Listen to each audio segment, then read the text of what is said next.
अगर कोई महिला ओरल कॉन्ट्रासेप्टिव्स नहीं लेना चाहती है और सप्लीमेंट्री से वर्क नहीं कर रहा है, आराम नहीं मिल रहा है, तो उसके लिए और क्या ऑप्शंस हो सकते हैं? सो जैसे हमने बोला, फर्स्ट लाइन लाइफस्टाइल मॉडिफिकेशन, जिसमें हमने डाइट, एक्सरसाइज, रिड्यूसिंग स्ट्रेस की बात करी। सेकेंड हमने सप्लीमेंट्स की बात करी। डायग्नोसिस हम तब देंगे जब महिला को हमने एक सिम्टम चार्ट दिया, जिसके लिए आजकल काफ़ी ऐप्स अवेलेबल हैं। तो सबसे पहली चीज़ है अवेयरनेस, कि खुद महिलाओं को अवेयरनेस हो कि ये जो सिम्टम्स वो एक्सपीरियंस करती हैं। नमस्कार, स्वागत है आपका स्वास्थ्य संगिनी के एपिसोड में। मैं आपके साथ खुशी शर्मा, जहां एक बार फिर महिलाओं के स्वास्थ्य से जुड़ी बातों को लेकर चर्चा होगी। और उसी चर्चा के लिए हमारे साथ मौजूद हैं गायनेकोलॉजिस्ट डॉक्टर अंजलि तनेजा।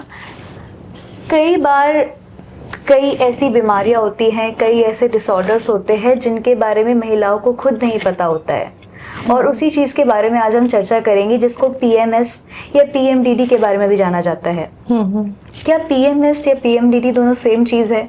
अगर नहीं तो इनमें क्या डिफरेंस है और क्या सिमिलैरिटीज़ है? सो Khushi, as you rightly pointed out, काफ़ी बार हम कुछ सिम्टम एक्सपीरियंस कर रहे होते हैं और हमें पता नहीं होता कि ये हो क्यों रहा है हमारे साथ। तो इसमें से प्री मेंस्ट्रुअल सिंड्रोम काफ़ी कॉमन है। अभी इसके लिए अवेयरनेस बढ़ती जा रही है, जो कि एक अच्छी बात है, क्योंकि महिलाएं अवेयर हैं तो उसको वो मैनेज भी कर सकती हैं। प्री मेंस्ट्रुअल सिंड्रोम मतलब महीना आने के कुछ समय पहले कुछ ऐसे सिम्टम्स होना जो आपकी लाइफ में अफेक्ट कर रहे हों।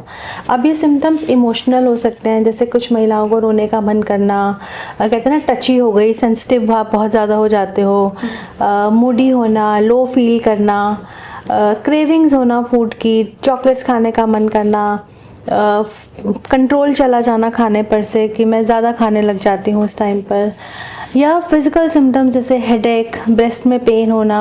ये सब जो सिम्टम्स हैं पीरियड आने के पहले अगर ये हो रहे हैं और पीरियड आने के बाद कम होकर टिपिकली गायब हो जाते हैं, तो इनको हम प्री मेंस्ट्रुअल सिंड्रोम के सिम्टम्स कहते हैं। थोड़े बहुत ये सिम्टम्स लगभग हर महिला को होते हैं, लेकिन अगर ये इतने ज़्यादा हो रहे हैं कि आपकी लाइफ को अफेक्ट कर रहे हैं, कि मैं इतना लो फील करती हूँ कि मैं अपने काम पे ही नहीं जा पाती, या मेरी रिलेशनशिप्स अफेक्ट हो रहे हैं, या मेरा जो वेट गेन है वो बहुत ज़्यादा हो रहा है, क्योंकि मैं पीरियड आने के पहले इतनी बिंज ईटिंग कर लेती हूँ कि मेरे कंट्रोल में ही नहीं रहता है।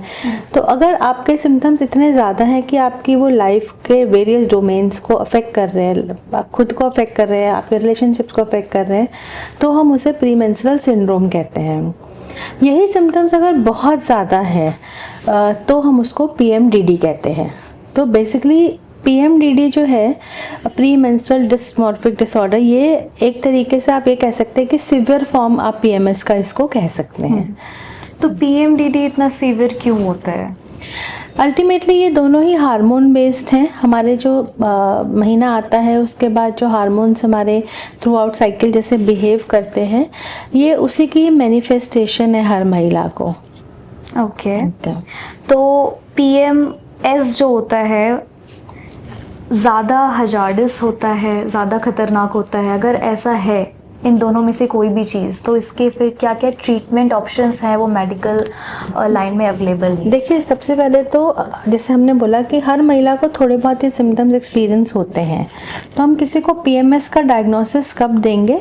डायग्नोसिस हम तब देंगे जब महिला को हमने एक सिम्टम चार्ट दिया, जिसके लिए आजकल काफ़ी ऐप्स अवेलेबल हैं। आप गूगल से भी PMS चार्ट सिम्टम्स करके डाउनलोड कर सकते हैं, और उन सिम्टम्स को हमने चार्टिंग कराई through out the month over 2 months. और हमने जो ऑर्गेनिक मतलब इन सिम्टम्स के लिए कोई और वजह तो नहीं है, कोई और मेडिकल कॉज तो नहीं है जिसकी वजह से इस तरीके के सिम्टम्स आ सकते हो, वो रूल आउट किए। और टिपिकली हमने चार्टिंग पे देखा कि ये जो सिम्टम्स थे ये पीरियड आने के पहले आए, और पीरियड जब शुरू हो गया उसके बाद ये धीरे धीरे एकदम ख़त्म हो गए। मतलब कि पीरियड के बाद पेशेंट को कम से कम हफ्ता 10 दिन एक सिम्टम फ्री पीरियड मिला, और फिर ये सिम्टम दोबारा शुरू हुए। एंड तो पहला है सिम्टम का होना। सिम्टम का कब होना? महीना आने के पहले होना। और सिम्टम उसकी लाइफ को अफेक्ट कर रहे हैं, तब हम कहेंगे कि महिला को PMS है। So basic question is what are the causes of PMS? कैसे होता है PMS?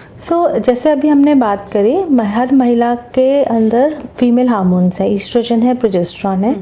इनकी जो अमाउंट है हमारी बॉडी में, ये थ्रू आउट साइकिल कांस्टेंट नहीं होती है। पीरियड आने के जस्ट बाद ये हार्मोन्स बिल्कुल ही नीचे होते हैं, एंड धीरे धीरे पहले ईस्ट्रोजन हार्मोन बढ़ता है, उसके बाद प्रोजेस्टेरॉन बढ़ता है। तो देखा गया है कि ये जो पीएमएस कंडीशन है ये इन हार्मोन्स से लिंक्ड है। इसीलिए आप देखेंगे कई महिलाएं जो ओरल कॉन्ट्रासेप्टिव पिल्स ले रही होती हैं उनको पीएमएस के सिम्टम्स कम होते हैं या नहीं होते हैं। सो बेसिकली ये हार्मोन रिलेटेड है। स्ट्रेस के टाइम पर या अलग इस तरीके की चीज़ें जो हमारे हार्मोन्स को अफेक्ट कर रही हैं उसमें भी पीएमएस कई बार बढ़ जाता है, या जो सिडेंटरी लाइफस्टाइल है जिनका हार्मोनल इम्बैलेंस जिनको है उनमें पीएमएस ज़्यादा देखा जाता है। सो ये बेसिकली हार्मोन लिंक्ड ही है एंड हमारे अपने हार्मोन से हमें ये प्रॉब्लम्स देते हैं। ओके, बेसिकली क्या सिम्टम्स होते हैं या फिर एक महिलाओं को कब दिखाना चाहिए एक गायनेकोलॉजिस्ट को? तो जैसे कि हमने अभी बोला, सिम्टम्स में हम 3 कैटेगरीज में इसको डिवाइड कर सकते हैं, emotional, behavioural and physical symptoms. तो फिजिकल सिम्टम में महिला को हेडेक हो सकता है, ब्लोटेड फील हो सकता है, ब्रेस्ट में पेन फील हो सकती है। बिहेवियरल में उसके रिलेशंस अफेक्ट हो सकते हैं, बिंज ईटिंग हो सकती है, या सडन क्रेविंग हो सकती है कुछ तरीके के खाने की, high salt high sugary food की। एंड देन इमोशनल में लो फील कर सकती है महिला, मूड चेंजेस हो सकते हैं, इरिटेबिलिटी, सोने में दिक्कत आ सकती है, अनयूजुअल बहुत थकावट लग सकती है। तो ये सिम्टम्स ज़रूरी नहीं है कि हर महिला को सारे सिम्टम्स हो सकता है 1-2 सिम्टम हो सकते हैं सारे हों, बट अगर वो टिपिकली पीरियड के पहले ही आ रहे हैं और पीरियड आते ही ख़त्म हो जाते हैं तो हम कहेंगे कि ये पीएमएस है। अब क्योंकि हम बार बार ये बात कह रहे हैं कि हार्मोन्स हर महिला के पास हैं, वो आपकी हेल्थी रिप्रोडक्टिव लाइफ के लिए ज़रूरी भी हैं, तो थोड़ा बहुत पीएमएस हर महिला को होता है। लेकिन अगर वो आपकी लाइफ को अफेक्ट कर रहा है, आपके डे टू डे एक्टिविटीज़ में इंटरफेरेंस हो रहा है, मुझे इतना सिर दर्द है मैं बाहर ही नहीं जा पाती, या मेरे को इतना गुस्सा आना शुरू हो जाता है कि मैं अपने बच्चों पे चिल्ला रही हूँ, मेरा हस्बैंड से झगड़ा हो जाता है, मैं ऑफिस प्रेशर उस टाइम पे नहीं ले पाती हूँ, मेरे ब्रेकडाउन्स हो जाते हैं, मैं रोना शुरू हो जाती हूँ, तो अगर वो आपकी लाइफ को अफेक्ट कर रहा है तब हम कहेंगे कि हाँ आपको इसके ट्रीटमेंट की ज़रूरत है। जब महिला आपके पास पीएमएस या पीएमडीडी जैसी कोई डिसऑर्डर लेके आती हैं तो क्या एडवाइस होती है आपकी, या फिर क्या लाइफस्टाइल चेंजेस का भी इसमें कोई रोल है? राइट। सो जैसे हमने बोला, महिला को अगर लग रहा है कि उसको पीएमएस हो रहा है और उसको ये सिम्टम फेस करने पड़ रहे हैं तो सबसे पहले हम कुछ टेस्ट एडवाइस करते हैं to rule out other causes, जैसे थायराइड का टेस्ट हो गया।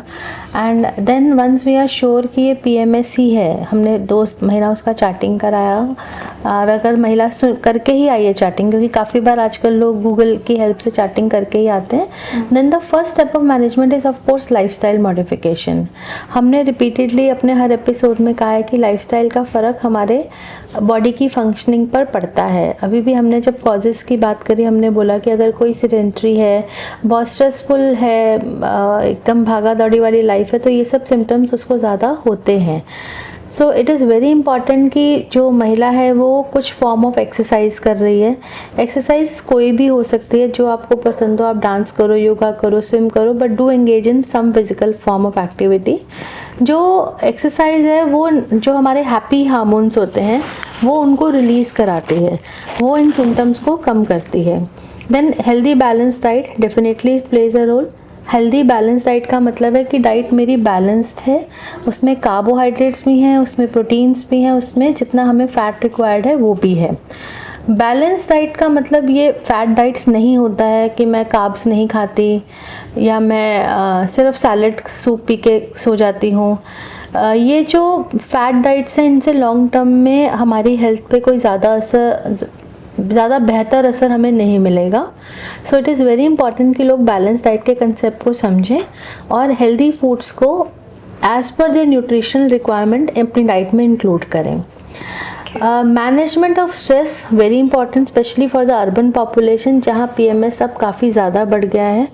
टीनेज गर्ल्स जिनको पीरियड जस्ट स्टार्ट हुए हैं 14-15 ईयर्स की एज पे, वो भी हमारे पास अब प्री मेंस्ट्रुअल हेडेक, लो मूड, इरिटेबिलिटी, ये सब करके उनके पेरेंट्स उनको लेके आते हैं। तो कहीं ना कहीं उसमें जो उनके ऊपर आजकल पढ़ाई का दबाव है, एग्ज़ाम्स हैं, एंट्रेंसेस दे रहे हैं बच्चे, as they reach senior classes, खेल कूद ये सब कम होता जा रहा है, तो कहीं ना कहीं ये उनकी लॉन्ग टर्म हेल्थ को अफेक्ट करता है। तो बहुत ज़रूरी है कि जो 3 पिलर्स हैं हमारी हेल्थ के, कि बच्चा या एडल्ट कोई भी सेडेंट्री नहीं है, उसको नींद ठीक मिलती है, stress management, meditation and exercise and balance diet. तो ये पिलर्स डेफिनेटली फॉलो करें। बेसलाइन मैनेजमेंट में पीएमएस की इनका बहुत बड़ा रोल है। जैसे अभी हमने लाइफस्टाइल चेंजेस की बात करी, तो इसमें आपने साइकोलॉजिकल और थेरेपी वगैरह भी ऐड ऑन किया है। देखिए, लाइफस्टाइल चेंजेस में हम थेरेपी की बात नहीं करेंगे, बट अगर कोई पेशेंट लाइफस्टाइल चेंज करके भी उसे पीएमएस हो रहा है या उसे हेल्प की ज़रूरत है, then yes, cognitive behavioural therapy का रोल आता है। ये बेसिकली हमारे जो साइकोलॉजिस्ट होते हैं वो देते हैं। दिस इज़ बेसिकली बिहेवियर पे हम वर्क कर रहे हैं ताकि हमारा जो लाइफस्टाइल है वो ऐसा रहे कि जो हमारे इन सिम्टम्स को कम कर पाए। तो पीएमएस में साइकोलॉजिकल थेरेपी, साइकोलॉजिकल सपोर्ट और थेरेपी का क्या रोल है? अगर लाइफस्टाइल मॉडिफिकेशन आप खुद नहीं कर पा रहे हो या करने के बाद भी आपको आराम नहीं आ रहा है, देन ट्रीटमेंट ऑप्शंस में हमारे पास कुछ दवाइयाँ हैं and cognitive behaviour therapy. Behaviour therapy again मतलब हम ऐसी एक्टिविटीज़ में एंगेज हो रहे हैं जो हमें इन सिम्टम्स को रिड्यूस करने में हेल्प करें। Okay, can hormonal contraceptives also help to manage systems? Yes, तो इसमें हम पहले तो कुछ मल्टीविटामिन सप्लीमेंट देते हैं जो इन सिम्टम्स को कम कर सकते हैं। जैसे हमारा विटामिन बी के सप्लीमेंट्स हैं, मैग्नीशियम सप्लीमेंट हैं, कैल्शियम सप्लीमेंट्स हैं, ऑप्टिमल लेवल है आपका विटामिन डी का, ये सब देखा जाता है। एंड इवेंचुअली जैसे कुछ लोग अगर इससे भी कंट्रोल नहीं है, तो जैसे हमने बोला कि जो हमारी ये प्रॉब्लम है ये बेसिकली एक हार्मोनल इशू है, तो उस केस में जो पीरियड के दौरान हार्मोन्स अप डाउन होते हैं, एक नेचुरल साइकिल में भी hormone level in the beginning of the period नीचे आएगा and then it gradually rises throughout the cycle. तो ये जो अप डाउन होता है हार्मोन्स का, ये पीएमएस के सिम्टम्स को प्रेसिपिटेट करता है। Oral contraceptive pills how they help, ये हार्मोन्स सभी को ज़्यादा स्टेबिलिटी देते हैं। तो यस, उनका एक बहुत बड़ा रोल है पीएमएस सिम्टम कंट्रोल करने में। तो अगर आपको किसी भी चीज़ से आराम नहीं आ रहा, आपने अपने लाइफस्टाइल पे वर्क किया है, आपने सप्लीमेंट्स ले लिए हैं, तो ओरल कॉन्ट्रासेप्टिव पिल्स आपको दिए जा सकते हैं। अगर कोई महिला ओरल कॉन्ट्रासेप्टिव्स नहीं लेना चाहती है और सप्लीमेंट्री से वर्क नहीं कर रहा है, आराम नहीं मिल रहा है, तो उसके लिए और क्या ऑप्शंस हो सकते हैं? सो वेल, जैसे हमने बोला फर्स्ट लाइन लाइफस्टाइल मॉडिफिकेशन, जिसमें हमने डाइट, एक्सरसाइज, रिड्यूसिंग स्ट्रेस की बात करी। सेकेंड हमने सप्लीमेंट्स की बात करी। फिर नेक्स्ट ऑप्शन हमारे पास हमने बोला कॉन्ट्रासेप्टिव पिल्स हैं, जो बेसिकली इसमें काम कैसे कर रही हैं, हार्मोन्स को स्टेबलाइज करके। बट अगर कोई महिला किसी रीज़न से पिल्स नहीं लेना चाहती या उसको सूट नहीं करती है, तो फिर इसमें रोल आता है एंटी डिप्रेशन मेडिकेशंस का, जो कि हार्मोनल नहीं होती हैं और बिल्कुल लो डोज पर दी जाती हैं। डिपेंडिंग ऑन पेशेंट की ये सिम्टम्स की सिवेरिटी कैसी है, ये केवल महीने में 2 हफ्ते के लिए, यानी जो पार्ट ऑफ साइकिल जब उसको प्रॉब्लम हो रही है तब दी जा सकती हैं या थ्रू आउट साइकिल भी दी जा सकती हैं। जनरली ये मेडिसिन सेफ़ हैं, बट ये ओवर द काउंटर मेडिसिन नहीं है। ऐसा नहीं है कि हम नाम बता दें और पेशेंट जाकर अपने आप ले लें। ये पेशेंट ये वाली जो दवाइयाँ हैं आप हेल्थ का सुपरविजन में ही लें, अपने आप से ना कंज्यूम करें। ये दवाइयाँ जनरली सेफ़ हैं, बट किसी किसी पेशेंट को इनसे थोड़ा सा रात को नींद आने में दिक्कत हो सकती है या थोड़ा प्यूकिश फील हो सकता है। बट फॉर सिवियर प्रॉब्लम्स ये फर्स्ट लाइन ऑफ ट्रीटमेंट है, ताकि पेशेंट अपनी क्वालिटी ऑफ लाइफ के लिए, अच्छी उसकी क्वालिटी ऑफ लाइफ हो, उसके लिए उसको ये हेल्प करती हैं। एंड अगर किसी पेशेंट को ये दवाइयों पे शुरू करा गया है, तो ऐसा भी नहीं है कि वो अपने आप से इन दवाइयों को खाना छोड़ दे। इन दवाइयों को धीरे धीरे टेपर करके ही बंद किया जाता है। तो हमारे पास नॉन हार्मोनल ऑप्शंस भी हैं, जिसमें ये दवाइयाँ उनको हर महीने 2 हफ्ते के लिए पीरियड से पहले दी जा सकती हैं। ओके, तो ये तो बात हो गई पीएमएस की। अगर हम आपके पर्सनल उसकी बात करें, आप पर्सनली क्या सजेशन देना चाहेंगी जो हमारी आने वाली जनरेशन है, या फिर अभी जो महिलाएं हैं जो पीएमएस या पीएमडीडी जैसी जो डिसऑर्डर्स है उनसे जूझ रही हैं, या फिर एक फैमिली का क्या सपोर्ट होना चाहिए? देखो, काफ़ी बार महिलाओं के ये जो सिम्टम्स होते हैं ना, इनको एज अ सोसाइटी में कह देते हैं ये तो होता ही है, ये तो सबको होता था। तो सबको होता था या आपने देखा आपके आसपास होता हुआ डजंट मेक कि ये नॉर्मल है। या इसके लिए हेल्प अवेलेबल नहीं है। तो सबसे पहली चीज़ है अवेयरनेस, कि खुद महिलाओं को अवेयरनेस हो कि ये जो सिम्टम्स वो एक्सपीरियंस करती हैं, अगर वो उनको तकलीफ़ दे रहे हैं, उनकी लाइफ में इंटरफेयर कर रहे हैं, तो इसके लिए हेल्प अवेलेबल है। हेल्प दवाइयाँ, नहीं दवाइयाँ, सिर्फ सप्लीमेंट्स, लाइफस्टाइल मॉडिफिकेशन, वो उनके ऊपर डिपेंड करता है कि कितने उनके सिम्टम्स हैं और किस किस हद तक वो मेडिकेशन लेना चाहती हैं। सो फर्स्ट ऑफ ऑल एक अवेयरनेस होना चाहिए महिलाओं में और उनके फैमिली में, जहाँ वो काम कर रही हैं, वर्क प्लेस पे, या अगर स्कूल गोइंग गर्ल्स है तो उनके पीयर ग्रुप में अवेयरनेस की महिलाओं को ये सिम्टम्स होते हैं और इन सिम्टम्स को हम हर बार नॉर्मल है, होता है कह के नहीं छोड़ सकते। यस, ये बहुत महिलाओं को होता है, लेकिन हर महिला को ये लाइफ में इम्पैक्ट करे, उसकी डे टू डे एक्टिविटीज़ में इंटरफेयर करे, ऐसा नहीं होता। तो अगर किसी महिला की लाइफ इससे अफेक्ट हो रही है, उसकी डे टू डे लाइफ नहीं ठीक से हो पाती इन दिनों में, तो yes, she needs support. She needs support which could be medical, जिसके बारे में हमने अभी चर्चा करी, but she needs support from her colleagues at workplace, in school, in family। Basically उसके आसपास का जो ग्रुप है उसको भी उसे समझने की ज़रूरत है। हो सकता है उस टाइम पे वो ज़्यादा इमोशनल हो सकता है उस टाइम पे उसको फूड क्रेविंग्स हो रही हो, वो फिज़िकली सिक फील कर रही हो, उसका मन ही ना करे कि वो उठे और वो कुछ काम करे। तो एज अ सोसाइटी हमें भी उसको समझने की ज़रूरत है कि काफ़ी बार महिलाएं कहती हैं कि मैं तो लेटी हुई थी, मेरे से उठा ही नहीं जा रहा था और मुझे घर पे बोला गया अरे ऐसे ही करती है। तो ऐसे ना समझें, वो महिला सच में सफ़र कर रही है, इसीलिए वो ऐसे बिहेव कर रही है। ट्रीटमेंट अवेलेबल है, एटलीस्ट आप ट्रीटमेंट सीख करिए और तब तक उसके सिम्टम्स को एटलीस्ट झुठलाइए नहीं कि ऐसे कर रही है। और सिर्फ कहना कि हाँ हम समझते हैं कि तुम ये सफ़र कर रही हो, that also is a lot of support. So be aware, seek help and take care of your lifestyle. इसी में मैं एक बात और जोड़ना चाहूँगी कि पीएमएस एक ऐसा डिसऑर्डर है कि कई बार लोग ये भी कह देते हैं कि कुछ नहीं है, ये सब माइंड में है तुम्हारे, ऐसा कुछ भी नहीं है। तो ये भी एक, हाँ, तो वही मैं कह रही हूँ कि बेसिकली वो जो एक सोसाइटी का एटीट्यूड है ना, ये तो होता ही है, ये तो चलता है, ये तो होता ही आया है, बट होता है पर सबकी लाइफ नहीं अफेक्ट होती है। अगर कोई इतने पेन में है कि वो काम ही नहीं कर पा रहा, तो फिर उसको ट्रीटमेंट की ज़रूरत है। बिल्कुल।